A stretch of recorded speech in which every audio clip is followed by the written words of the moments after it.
Welcome back, Life in Cyber. Let's do it.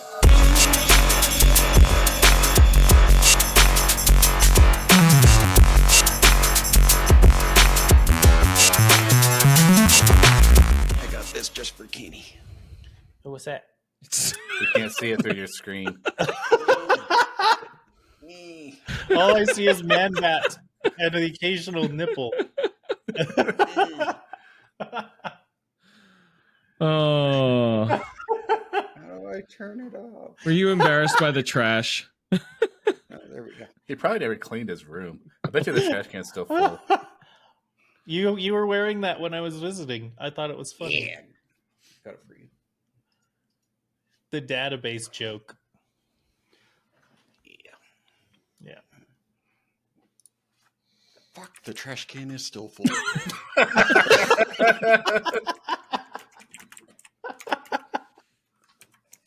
God damn it. So anyway, today we're going to actually be talking about CES 2024. It is going on right now as we speak. There's a lot of cool products that we've all been reading about, and a lot of people don't really understand. Every time I've tried to talk my employers into going to CES, they've always said, well, why are you going to Vegas for just to have fun at CES? And I'm like, well, that is true. CES is very important for pretty much everyone because it's a way for us to start understanding what the future products are going to look like. Most of the products at CES don't actually hit the market for a few more years. And so it's really cool to be able to see, hey, where's the market going? How's it shifting? And look at it from an IT perspective, not only as a consumer perspective, and see some ideas that probably will never come to life and some ideas that will come to life. Looking at you, what is it? That LG ball thing is pretty ugly. I don't know what The hell little that thing robot. is. Yeah. The AI assistant for Shannon. I'm going to get him one. Did you just read that off of Chat GPT? Did you No. go in there and just be like, write an intro for CES for me? Oh, I should have. It would have been much better. So, but No, he was just riffing. That was riffing. And I don't know. I've been reading a lot about different things. There's been a lot of things about drones and aircraft and stupid little AI robot things, which I'm sure Shannon loves. Was there any other products that really caught your guys' attention as we were going through this year's CES? I didn't really, I saw some specific products, which I'm going to bring up later, but I noticed the theme was pretty much a lot of AI integrated things. One of the things that I kind of looked at, was it Honda or a couple different vehicles are starting to implement AI into the actual car itself. Oh my God, the new Honda car is ugly as frick. Have you seen that? The I auto drive like AI it. one? You liked it? Oh. I like it. Now the Mercedes that's Just the got Sony Fortnite one? in the bumper, that's a different story. But No, go look up the Honda one. yeah, the Honda one, it looks nice. Honda and Sony did a Well, collab actually- on one too. I'm going to blow you away. I like that use of AI. I like it being in a vehicle. I like having the idea of my own personal Jarvis in a car. But not the AR for like GPS. No, fuck that. That's stupid. I already know where I'm at on the map. No, he wants to get shit faced way back in the day and be like, car, take me home. But maybe that's back in our college days. So I have to specify, like, we're only on day 2 of CES. Like, it's like we're recording this on the 10th of January, which is, I mean, CES started yesterday. So we're only like halfway through what they've got to show. So there may be some surprises coming in later this week that we're going to have to talk about next week. But for now, I've noticed a couple patterns. I noticed what Shannon was talking about with AI. I noticed there's a lot of people trying to go after the AR glasses. And I also noticed a lot of foldable screens. So I wanted to ask you all about the foldable screens because this is where I'm going to channel my inner Shannon. I think it's a gimmick. Who likes these? I want one so bad, but I don't want to pay like $1,500 for a phone that might break in 3 months. Like Shannon knows me. I've broken how many phones when I was young, right? It's like, give me one that folds. I think I'm going to break it. They're even putting it in laptops, and so that way you've got like 3 monitors or whatever, but then the laptop's back to like 1984 thickness. Like, is it really worth it, guys? Bring back Jinkos and we'll just put it in our back pocket. That's how you broke so many phones in the fucking first place. Oh yeah, the back pocket. Not a good idea, guys. Why do you think girls break so many phones? To be Those are fair, that's the pockets only that they pocket. have. I was gonna say it's the only pocket they get. To be fair, And it probably only holds like half the phone too. Like I do Yeah, feel the for other them a half bit. sticks up. Yep. Yeah. I like the But they idea of also a have purses, wearable. so. I like the idea of a wearable instead of foldable screens for my laptop.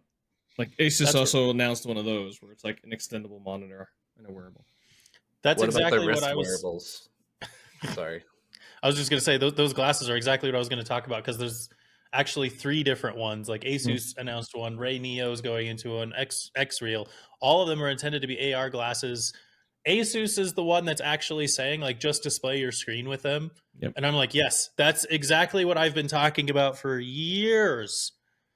Everybody else is saying, hey, this is meant to be a competitor to Apple's like VR goggles. I was like, no, they're not. Like these are much simpler by design, I think. And yeah, I agree with you, Josh. I think the AR glasses idea or a wearable idea is so much better than like these foldable monitors for laptops and stuff.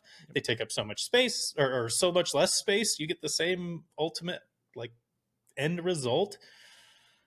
And they even do like prescription glasses for them now too. At least Apple announced it. It's like an extra $199 to get prescription lenses for your $3,000, $3,500 headset. I'm like, jeez. I'm guessing the others will, come up with their own version. Are they still tethered to a cord? Yes, I 'Cause think. they can't be battery operated at all. No, because they're very like lightweight. They literally just look like a pair of glasses that are like a little thick, but there's nowhere for a battery on them. Which honestly, like when I wear a VR headset, the battery is the hardest part for me. Like it makes my head so heavy, it kind of hurts after like 10 minutes. Like that's the most impractical part, if you ask me. So yeah, I think that's the only way at the moment. That doesn't mean they're not going to be better in the future. You could tether Yeah, a battery. I think they're gonna tether better, like the Ray-Bans. Remember, like the Meta Ray-Bans that came out a couple years ago with CES that you can now buy. They're like $400 or $500 for a set of Ray-Bans. They've got cameras built into them. They just don't have anything in the screens in the lenses. But if they could just use the screen and just project it off like a phone that's in your pocket, right here on the arms of the glasses, they're a little thicker because that's where they hide the batteries, but I'd be okay with that. Thick rims are in style, last I heard. I mean, I wouldn't know. Style's not my thing. But. Yeah, but that Air 2 Ultra, it looks okay. I think it's X-Real that was making those. Like, but again, it's like if I have to have a wire that goes down my side or through my shirt, I'm not going to wear them either. I want something I can wear every day. Yep. Honestly, though, I would be fine with like a little interim where it's like something like a pair of glasses that I like leave at my desk and then I put them on when I go to sit down. Like, I'd be okay with that in the short term, but I would like to wear them everywhere. That would be nice. How would you feel about that with a laptop? I don't know. Like, it sounds fine to me. I'd want to test it, I guess. I guess I've tried a lot of those virtual desktops in VR, and they work pretty okay. Especially when you're sitting there, you can have as many screens as you want. And so I kind of get where you're coming from is like, if you're sitting there at a desk and I can just get rid of all the monitors in front of me. Yep. By going to an AR glass and, it gives me virtual screens wherever the hell I want them. All I have to do is look towards it. Some geospatial awareness for the glasses. So it would just know where the screens are physically located. I'd be okay with that. Honestly, I'd even be fine with that today if, a mouse and keyboard still worked on it. Like, I just like desk space. And I think that's the big thing is AR, right? Mm-hmm. Yep. Because in VR, you can't see your keyboard and mouse. So they try to like give you a virtual version of it in the VR headset, and that doesn't work. Right. But in AR, you can still see everything. Yeah. It's just where the screens are, which I think brings me to what I liked. What I saw was the transparent screens that Samsung came out. And I love Samsung, as Shannon knows. He hates me for it. But Samsung's coming out with some pretty cool, see-through transparent screens. What do you guys think about those? I think LG also has a transparent OLED screen, so they're definitely competing neck and neck on that one. That one was transparent and wireless, if I Yeah. remember right. So When you say transparent, are you talking like TV sized, or like how big are these screens? I need to ask. I didn't see these ones when I was looking. yeah, TV size.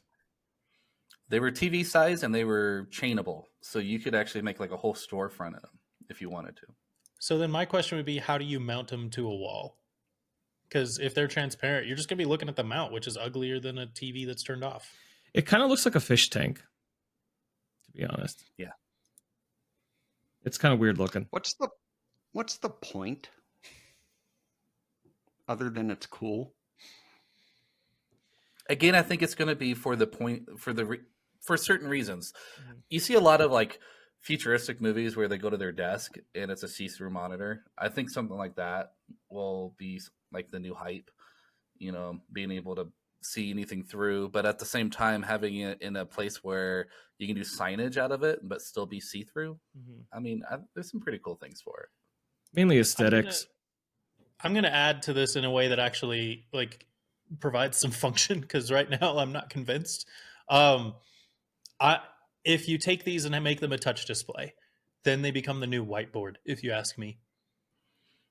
Yeah, I've seen it that way. The video when they were showing it was saying they would install them in sporting events, and it'd be an overlay of your sporting event.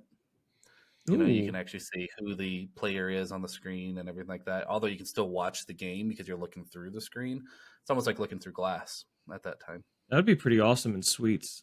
I see certain things for it. Would you replace your living room TV with it? No. I don't see a home use case for it. That's my thing. Like I could see it in restaurants and I could see it in venues, but I can't see it at the consumer level yet. I definitely don't see consumer level. I'm trying to think productivity though. Like at a business, where could it be used that would actually help productivity? That's why I'm going the whiteboard idea. Like I see a lot of folks use glass windows as whiteboards, but the biggest flaw of a whiteboard is that it's not digital. You can't save your notes. You have to take a picture of them or whatever it is. Like that's the worst part about whiteboards. Otherwise, whiteboards are fantastic. I have 3 in my office. I love them. But yeah, I could see that being a use case, like especially in like, you know, some of those conference rooms and stuff, assuming you're not working from home. But that's where my head's going. Otherwise, I'm kind of grasping at straws on that one. It sounds neat, but yeah, what's the practical use case? I think aesthetically inside of the business, like I imagine a see-through fish tank mounted on or in one of the walls of a new building, so that you just walk by and there's random ugly fish floating about, and then people touch it and then they all just disappear. Or you could use Yes, proximity people walk by it, sensors they and don't then come back. give them some kind of message when someone approaches. I would imagine too that it's not necessarily this iteration that's important, but maybe the next one. Like when you get something like that, that can be a 3D display without glasses, which is another thing that is at CES right now. Are a lot of TVs and stuff that are allowing you to do, you know, traditional 3D type of visuals without having to wear the glasses that we're so used to. So yes, the 3D movie and video game gimmick is coming back, Shannon. The question is, how long does it last this time? A year and a half. One of the things that I disagreed about with you earlier, though, that I didn't get to pounce on was I like the multiple screen laptops. Since the glasses aren't quite there yet, I saw the Asus ZenBook Duo, I believe, and with multiple screens that you could fold out. That is the only reason, like if I have to VPN into work or Citrix into work, something like that, I hate working on a laptop because I've gotten so accustomed to using multiple screens. So even just a second screen on a laptop would be a godsend. It just seems so niche to me. Like I'm not going to say that there aren't some use cases that make sense for it, but like for most people that do travel with laptops and such, from a productivity perspective, that makes sense. But I think a majority of my people that I work with that I support at work, like they take laptops for their lightweightness. Like I get some people who are like, you know, 0.2 pounds. No, like they want it down by like exactly 1 pound, not 1.2, right? You know, things like that, because it's physically difficult to carry. Like I think it's impractical in that sense. Like it's impractical to travel with. It's so big and bulky when you fold it all up. Otherwise, like, yeah, I get like the use case and the idea is good. I just think in practice, it will frustrate more people than not. I'd carry it. I used to carry around one of those big Dell XPS gaming laptops. That was like 8 or 9 pounds. I can't did do the it. same I think thing. Yeah, Lenovo and Dell both came out with multiple screens as well, except for they took a different approach. They're going more of the hybrid approach, where you could either have a tablet or a laptop and then have addable screens, depending if you want to. And they're using the new USB 3 and faster technologies to just feed the screens. And I think those screens were like 1.2 pounds. I think they're pretty light for additional screens. I could see Shannon carrying like 5 of those things and then like setting up a like command center. But... No, that'd be a pain in the ass. Oh, sorry, I went too far. Guys. Plug in a TV or something at that point. I don't He's know. got The his TVs are command getting center bigger at home. too, right? Something going back to those TVs too. Is the TVs. I don't know if you guys noticed the sizes on them all. They're talking like 98 inch, 103 inch. I'm like, I don't have a place to put that. It'll take up my entire wall in my living room. I think that's the goal. I mean, my problem with that is the resolution has to keep up with it. I remember when 1080p was the big thing, and then once you got to about 55 inch, 1080p didn't look so great. Then we got 4K, and now it feels like we're getting that same point somewhere around the 70 plus, where it's just like, I need more res before this looks good. Which you need 8K at that point, Yep. but then like nothing comes in 8K right now. Like the TV, it supports 8K, but what can project? Exactly. What can? Did you guys see that projector ball thing? Are you talking about the stupid ball thing that I was talking The about? robot that like uses a projector while it runs around your house. Yeah, Are you talking about Bally? I literally, it's Bally. called Bally. I don't know. I read That's the funny. demos of it, and it completely crashed itself while it was in demo. It's another Samsung product called Bally. Well, that's why it crashed. Womp womp. By the way, it's built-in AI. If you guys wanted to know. Again, why it crashed. Is that the AI they're announcing soon? There was one projector though that got announced that I did really like, and this was one that's like it's built into a lamp that you have on your ceiling. So it's an actual like ceiling light and also a projector for your wall. I thought that was kind of cool that the concept photos were like in a bedroom or something like that.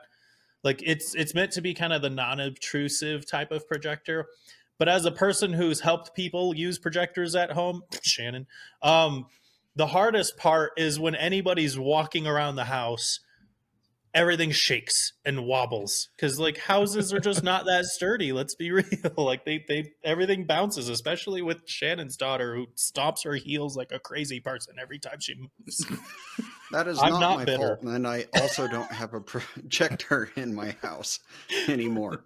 Anymore. Threw me down memory lane a little bit ago, remembering back in college when I had the projector down in the I basement. do remember. And I remember a few other friends we've had that have done it, and it was the same problem every time. Especially in apartment living, it makes no sense at all because you got your neighbors upstairs who are clomp, clomp, clomp, and everything shakes. Like, and my problem with projectors are multiple fold, right?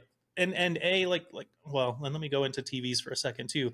TVs are just cheap. There's no reason to take on the extra cost of projectors anymore. Projectors are useful outdoors. Indoors, it's just a legacy technology, in my opinion. Unless somebody could prove me wrong. Well, ever since we went to LED projectors, they last just as long as a TV. So, and you can get them for about the same cost of a television now. Now, your shaking problem, just put a freaking stabilizer into the mount. That could be fixed. It's true. Now, I know none of them do it, but I'm just saying they could be. Projectors also have like brightness issues, right? Like you could get one like with a higher lumens rating, but every TV has a backlight, and then you have to size the projector based on the lighting in your room and all kinds of stuff. It's so much extra work for what?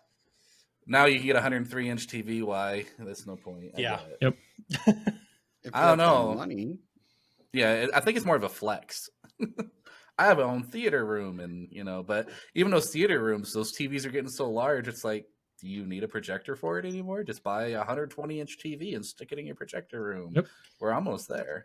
Now I could see it with like small space places. Like I think was it LG that announced a camper that had like a bunch of like bells and whistles all over it. It had like a wine bar and a little like beer fridge on the outside and stuff. Like that camper looks like it's meant for, you know, your Silicon Valley van liver.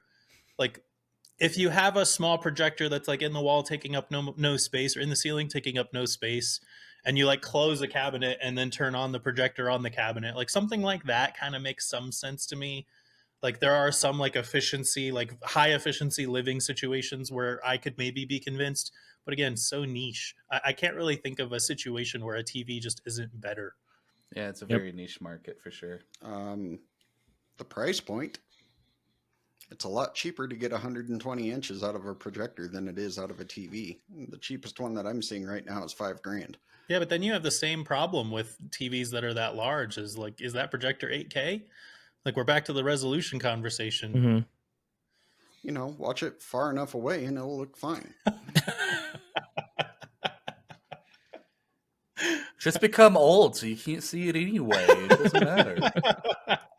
Or fall asleep during whatever you're watching and it fixes the problem. It's meant for anybody over the age of 45 where your vision's expected to be bad anyway. Has anyone seen the Ampera Office Bike? I heard about it, but I didn't look into it because it didn't sound interesting. I hate to throw them under the bus, but I want to, because this is the dumbest looking thing that I've seen. It's, you know how you work an office job, you need to work out. So they came out with those little pedalers initially that you put underneath your desk and you pedal, pedal, pedal. Well, this thing they came out with, but it will charge your phone with kinetic energy. Oh my God, I just looked it up. The thing is so wobbly. Like I'm going to fall over. It literally looks like a unicycle type setup, but it can charge your phone. The guy's actually short who's writing it, and he's still having a hard time writing it. So conceptually, I like it because at least you're doing something more than just trying to keep some pounds off. But it sounds like execution was terrible.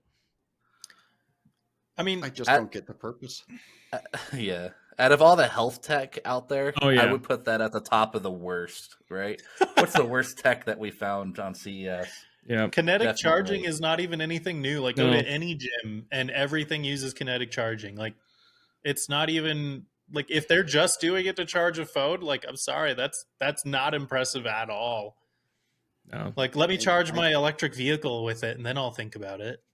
I think it's just a cash grab. Is all it is, and it's a terrible one at that. Yeah, wait till they come out with the next version that's like has AI in it for a subscription model or something that's built into an app on your phone.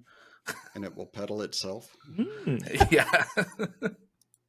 Speaking of AI, there was one AI tool that I saw that I actually really liked.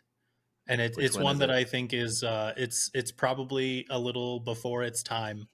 And that's the Rabbit R1. Yes. That was number one on my list too. It's a little device that uses AI to, it's not a sex toy. It uses AI to interact with your apps on your phone for you. This is one where like ultimately like that concept today doesn't really sound super, what's the word? Innovative. But the reason why I like it is I think what it does is it moves us away from using screens more, right? So it's more of like a hands-free way of interacting with your apps to like, you know, order an Uber or deliver a pizza or whatever it may be. But I do see a future where we start using more command type stuff to automate that and get away from like, hey, let me pull up my phone and look and click all these buttons. Like simplify that process. I think the Rabbit R1 is a step in that direction. I would have renamed it the Jarvis-like version 0.01 because that's kind of what they're headed for. Because it's literally they're calling it a LAM, which is like the large action model where you can talk to the LLM and say, hey, can you call me an Uber? And it will open up the app and call you an Uber. So it's cool. And I think it is probably the biggest breakthrough in CES out of almost everything that I read about. That's how I felt about it. It's a little too soon. Its implementation right now is not going to be great at the start, but it's like you said, it's that breakthrough moment to take that step forward, and there will be more coming with future iterations. It's only $200, too. So I think the price point is right for consumers to just, pick it up. And if you use it, you use it. And if you don't like it, then okay. But I don't know. I kind of want to buy one just to have one, just to see how they're doing with it. I think they're going to have to be very quick on this market because I don't see how Google, Apple, and Samsung don't eat their lunch and their dinner within like a year or two. Maybe that's what they want. To Maybe be acquired.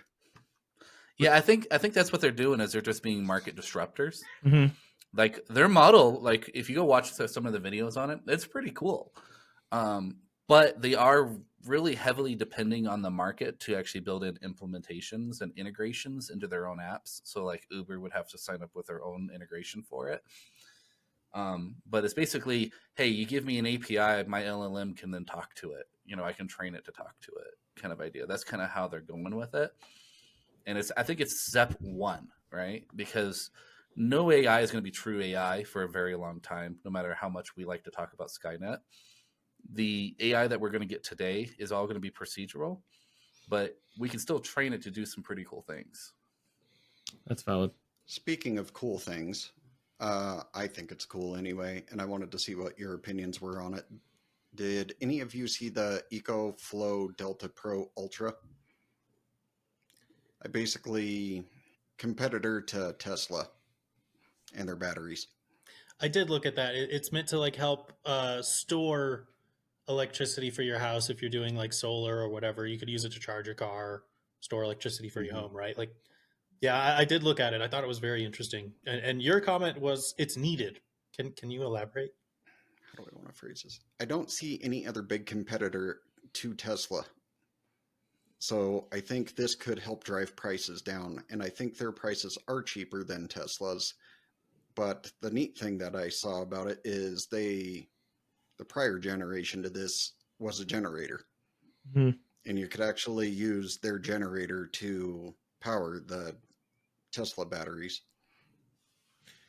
I think there's going to be a lot of these coming out. I know from the solar perspective, I've gotten ads for Enphase, which creates microinverters. That's what they're best known for.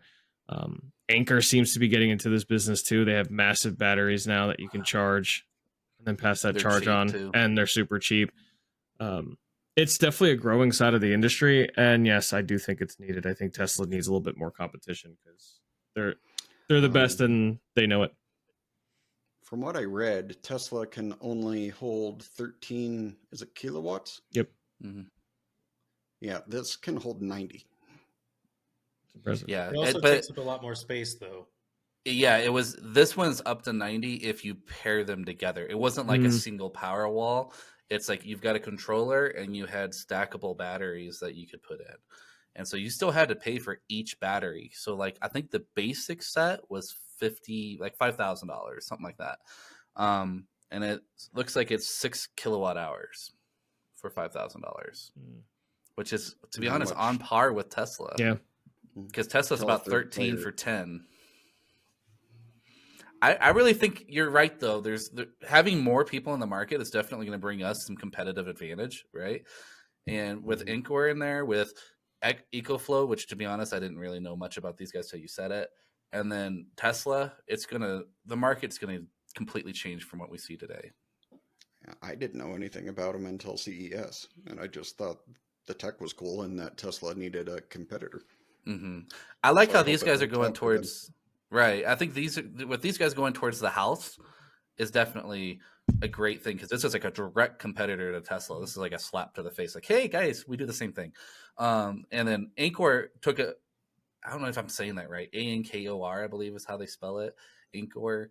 They went more towards Anchor. Yeah, I think it might be like they went more towards the portable side. So I go camping with a friend, and instead of buying a generator, he actually bought an Anchor, which was like a 4 kilowatt battery, about the same size as my generator, but he can run his whole camper off of it for how long, right? And so he just decided to go that direction. I thought it was a cool thing. It doesn't take gas. I still like my generator better because, when his battery's dead, I just fill my generator back up and I'm good to go again. But at the same time, I think competition is needed in the EV world, right? Not just electric vehicle, but just all electric the world, I guess. I don't know what you want to call it. It's kind of the birth of an industry, right? So we're going to see a lot of people crop up, and by people I mean companies, and then we're going to see a lot of them like eventually get acquired, grow, die off, etc. Like what we're seeing though is that it's a much slower moving industry than what we see in a lot of other like tech spheres, which is funny because on as far as like the lifespan of an average company, it's moving at a normal rate, and this kind of goes into a rant that I've gone on before about the lifespan of tech companies. We're so used to software companies who just rapid, right? Everything is fast. Like their entire lifespan is 10 years or less. But anything that's a materials company usually is about 20, 30 years before they, really have their entire like lifespan and mature, right? So I don't know. I would give it 20, 30 and see what happens. And the most important thing that I've seen out of CES so far is Sony announced multiple colors for the PlayStation 5. There is one. Oh, go ahead. I was gonna say I got something a little bit more important than that. The gyro glove, which I saw, hand stabilizing, wearable for people with tremors. I know I remember seeing in the past the spoon for those with Parkinson's, and I think this is kind of that next step for others who have that kind of medical issue. I always love seeing these things that can help people out that actually need the help, and rather just being tech that just makes us go ooh and ah the whole time. Now, It looks like you can buy them right now. For those gloves, I was reading that it was mainly focused on gaming. Is it useful in other scenarios as well, or was I looking at the wrong one? The anti-trimmer orthotic glove, it's like $5,000. Oh geez. Yeah. Yeah, that's the one. No, yeah, it's got FDA. It's registered with the FDA. I'm not sure if it's approved yet. It looks like that's just for one hand too. Yeah, if you can get the insurance to pay for it, the taxpayers go for to it. pay for it. I mean, just go for it, man. Got to meet your deductible first. Should be pretty easy when it's $5,000 to $6,000. No, you gotta meet the deductible before you buy the glove. I see what you're saying. Do you know the best AI use in CES was though, other than the R1 Rabbit? The e-bike. The Weber Summit Grill. Oh no. Yeah, I don't know if you saw that. Shannon, you're going to need one of these. It'll cook your steak perfectly. You don't even have to flip it. It goes up to 1,500 degrees. And it's all AI generated. Is this the one that'll cook your steak in 90 seconds? Yes. Yes.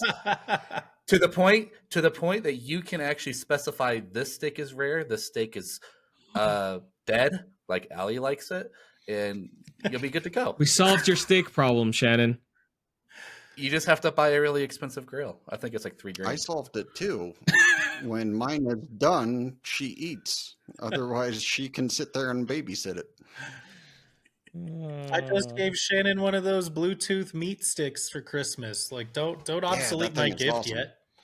The meter. Oh, by the way, the grill's $3,900. I just looked it up. So yeah, if you have $3,900, huh? Can it do ribs though? Speaking of ribs, this is more of an infrared. There is now an indoor smoker from GE. I did see that. I want to have somebody buy it for me. Yes, me too. I was like, I'd really love to test this, but I'm not buying it. All right, do we need another wives episode? No, we need you to buy it, Kenny. I want to see how long those filters last. All right. Because that's the thing I'm worried about. I'll put it in my apartment where the smoke alarm goes off just when I use my air fryer for 7 minutes. Smokeless. It's supposed to be smokeless. We're going to give it a good test. Your apartment is perfect. If it sets off an alarm, you can sue. I think that's probably written in the fine print somewhere. We'll reach out to GE and tell them we want to do a review for them on YouTube. Yeah, I don't think, I know people at GE and so they probably don't care. There's one company that's been showing up to CES the last few years that I wanted to shout out because it's not one that we would normally expect, and that's L'Oreal. They've been coming up with tech beauty products, and they're starting to look good. And I want to shout it out, not because like I'm a user of these, and although actually I might be for one of them. L'Oreal, for example, came out with a hair dryer that uses infrared. And why Yeah, I I saw think that. this is cool is because I actually use a hair dryer when I'm not wearing a hat. I am a little bit into that. But the thing about normal hair dryers is they just crisp your hair. Like they fry it. Like your hair just dies if you use it too much. Like ask anybody with Huh. long hair that tries to use one. This is intended to keep your hair more moisturized while also drying it out. So it's getting you to a point where you could do your hair and look fine without killing your hair. So this is a step in the right direction for that. Shannon, you look Josh, confused. did you use a hairdryer too much as a kid, or Nope. Yeah, I know Yeah, that Just the target genetics. audience in this Just cast genetics. is. But on top of that, too, like they came out with another one, which is what are they calling it? The Color Sonic. It's a tech tool where you can do hair dyeing at home in a much easier way. So it actually like has its own like product and mixers and colors, and it'll auto like you just kind of brush it through your hair and it'll auto start dyeing your hair, which is actually something that's been really really challenging if you dye your hair at home. Like try doing it by yourself, it's going to come out kind of messy. That's why you have to go to a salon, and then salons are like hundreds of dollars. Like this is one of the first like actual challenges to the salon industry that I've seen in a while. And I'm going to say specifically women. They're the ones who typically dye their hair from a societal perspective, but it could be for anyone. It's interesting to see like women be in a situation where they can dye their hair without having to go pay $600 at a salon. Like they could just do it at home whenever they want without having the mess and the foil and the gloves and staining their bathtub. Like there's so many reasons. So I think that these, and I should say I'm not very experienced with beauty products, but I think that these beauty products are a step in the right direction to help women have a better time at home without having to pay a shit ton of money. So that's kind of nice. or you could go see John's brother. Oh, he's horrible. Don't do it. To add to this, there's one other That's not segment. nice. Like there's one other like tech industry that really isn't very kind to women, and that would be the wearables industry. Right? We talked a lot about glasses today, but have we really talked about watches? How many smartwatches do you know are designed for people with small wrists? No, they're normally I took huge. that the wrong direction. I'm going to be honest. Calm down, Shannon. So watches for small wrists don't really fit well, especially the health tracker ones, the ones that are meant to help support you in having like a more healthy lifestyle. Morvano came out with a smart ring to help combat that, because I do think ultimately like watches are a little more designed for men typically. Like men are the ones that typically have worn watches for centuries. It's not really like a big thing. And then women usually have these small little dainty ones, right? That is not something that a smartwatch can be.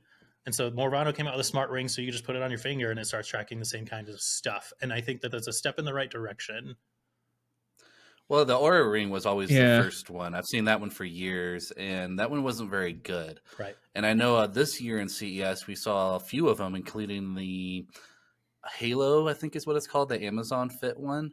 And then I guess the one that you just found as well. That's crazy that there's no competition in that market as well.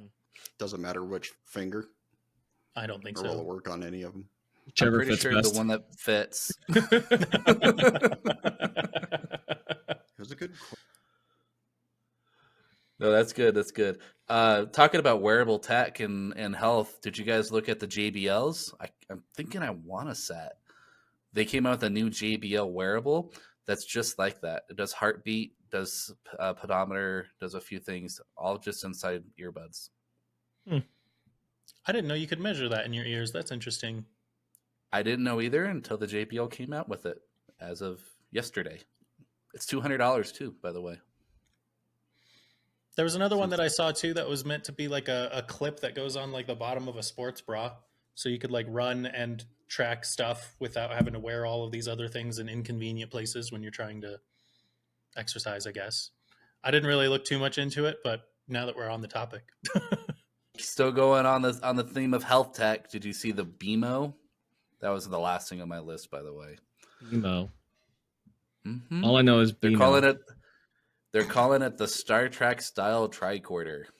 Oh, I did see that. I forgot what Did it you was see called. that? Mm. It's like a handheld device that can do a whole bunch of things, including temperature, oxygen, ECG, stethoscope, whatever, heart rate crap, and lung functions. It's pretty cool. It's something that it can pick up things like AFib, afibrillation, for heart, and a whole bunch of different things, asthma, COPD, something that people could actually have at their house. You connect it up to a smartphone, let the person do it, send it straight to a doctor, talking about that whole doctor on demand thing again. And Nice. They can then get the readings just like if you came to a hospital. So the one thing about that product that got me to stop reading was not the product itself. It was the way that The Verge was talking about it. They started it off with a direct correlation to head on, apply directly to the forehead. And immediately I was like, I forgot about that, and now I hate you. And so I closed out of that tab. I forgot about those. I read about it on Tom, but they said the estimated price will probably be about $250 for people to have it in their house. It'll tie up to the smartphones, into the smart apps. They're just waiting for final FDA approval. So, but if they get their approval, I think it's a really cool thing to have, because I could be like, yep, kid's got a fever, shove it on their head, and send it to the doctor. And that's probably the hardest thing about looking at like medical devices at CES, because how many times do we get excited about medical devices at CES and then they never get released, or they never really go anywhere, or they fail and it's approval. Because a lot of the time they announce them too early and they aren't able to get that FDA approval. But there were a couple this year that actually already had the approval, and they're just here to show off, right? So that was a nice step forward for a couple of medical devices, but I do think that that's a big challenge for medical devices at CES in general. So you always have to kind of be wary when you see them, and definitely double check that. A lot of them could be there just to get additional funding too. Oh, yeah. If you think about it. Yeah. Investing. Yep. I remember when that breathalyzer made it onto Shark Tank, they all wanted in, and then it failed its FDA approval because it was faked. Yeah, that one was funny. But what was funny about it is there was like 4 other companies who did make it through FDA right after that. And you can actually go down to Walgreens now and buy yourself a breathalyzer for home for like $30. It's actually really cheap. I love it when Shark Tanks every once in a while just fumble. Shark Tank's tank. Like, it's nice to see them tank. Yeah. Yeah, there are so many cool things at CES, but I think that's something I always like to come back to, is just let everyone know. It's like, CES is not always about, hey, I can't wait till this hits market, because you're right. There are going to be a lot of those products that will not hit market. And I'm going to make fun of my previous company. For those who don't know, I left Dish Network. And so now I can make fun of them even more now. And they came out with a home security system about 3-4 years ago, won a whole bunch of awards at CES. Guess what? Never made it to the market, because have you guys heard of it? Nope. Probably not. And guess what? It tanked, probably about $50 million in the hole, and never came to market. So for every product that succeeds, I would guess that there's 3 or 4 or 5 products that never do. 300 or 400 or 500, I would guess. Probably not that many. But what I like about it is we're talking about innovation, right? You look at this, you're like, ooh, somebody made that idea. Oh, if they would have done it a little bit differently, they might have been able to make it to market.